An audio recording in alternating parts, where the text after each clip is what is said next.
Hi everybody!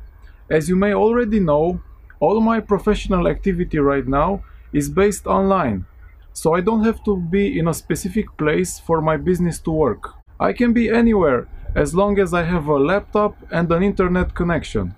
And since my wife Victoria is on maternity leave, so she can also be anywhere, we've decided to try out the life of digital nomads for about 2 weeks. We're going somewhere totally different than the big city we're used to. See you there!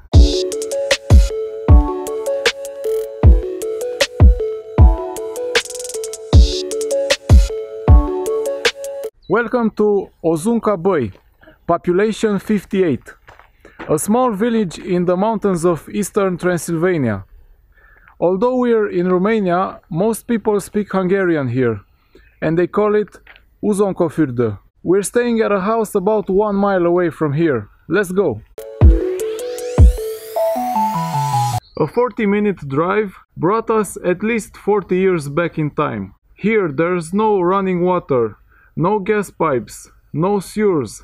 At least there's electricity and, surprisingly, an internet connection, which we'll talk about a little later. Here are 5 things we totally take for granted in a big city, but need active involvement over here.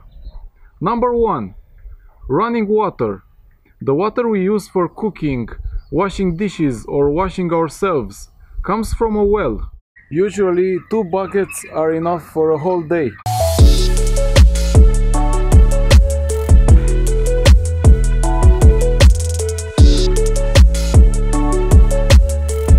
The water in this well hasn't passed the drinkable water test, but we have a much better source for drinking water.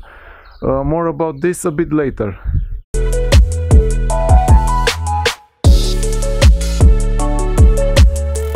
Number 2. Heating. Even though it's the middle of May right now, this area is known for its lower than usual temperatures. For example, last week there were 2 degrees above freezing at night.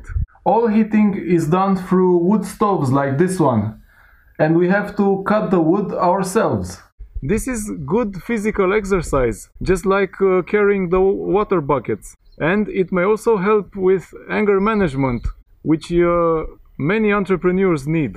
Take that, Amazon hijacker. Take that, irrelevant Facebook audience.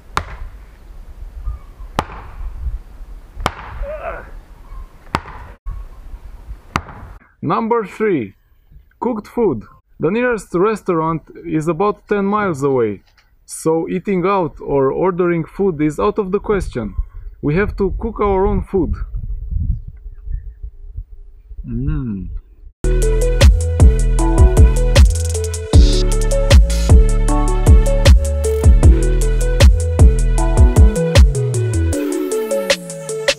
Dinner is served.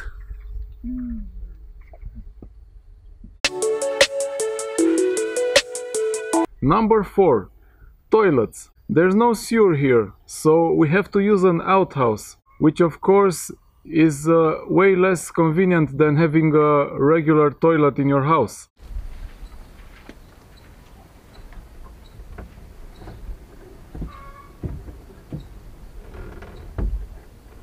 And last but not least, internet. There's no phone or TV landline here, so DSL or cable broadband are out of the question. The only solution would be a GSM hotspot, but the reception situation is pretty uncertain here. You usually can hold a cell phone conversation from anywhere on the property, but every time I've tried to use the internet on my phone, it was very slow or not working at all. So I've started doing research on how to improve cell phone reception, and I came across some schematics to build a Yagi antenna. I've built the antenna and mounted it near the top of that tree. This is the antenna I've built. And this coaxial cable runs all the way into the house. At the other end it has some sort of coil. What a nice view from up here.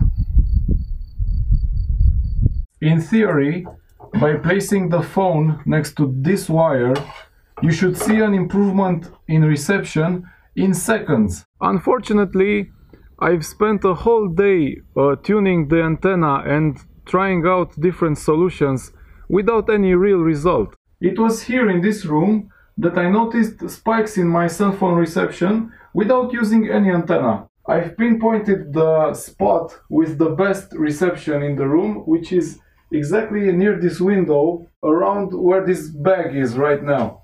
I've quickly turned on the hotspot feature on my phone and then checked how web pages were loading.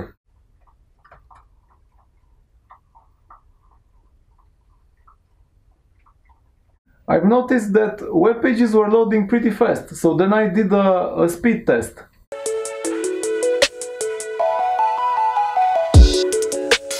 Four megabytes per second in download and about 400 kilobytes per second in upload is more than enough for managing an Amazon seller account or managing Facebook ads or reading and writing email. We can even watch HBO Go or Netflix.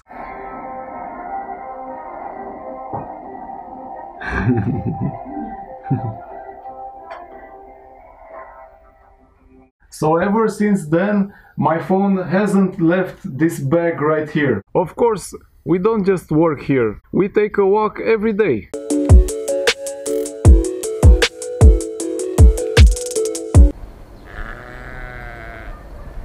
Check out this vintage tractor.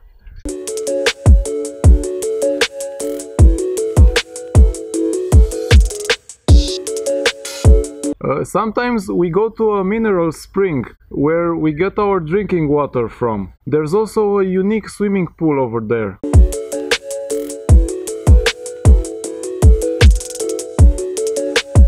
So this is sparkling water that comes this way right out of the spring. This happens because this is a volcanic area. Millions of years ago it was full of volcanoes here. About 20 miles away we have Lake Saint Anna, the only volcanic lake in Romania and one of a few such lakes in the world. Basically it's an old volcano crater and the lake formed inside. We're lucky to have this spring right here because this water contains a lot of minerals like iron, magnesium, calcium and so on, and it's very healthy.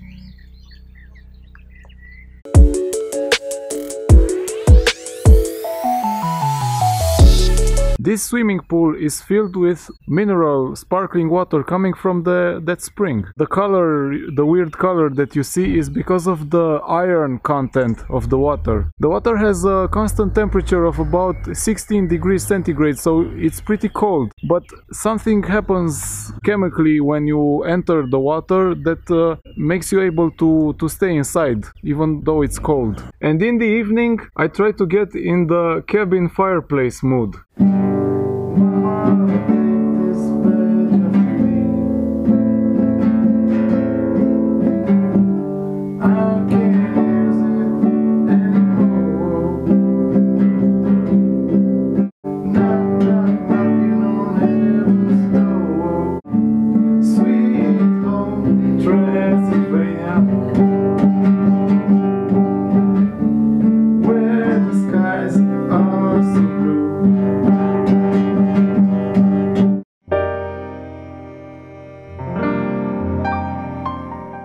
It's time to leave Ozunca. These 2 weeks were pretty interesting. I can say that I got a lot of work done. I could focus pretty good here because I'm away from the madness of the city. Not many distractions here. But on the downside, I can say that I didn't have a lot of spare time because there were a lot of chores around the house. Like getting buckets of water, cutting wood, even washing the dishes was a pretty complicated process involving 3 pots of water.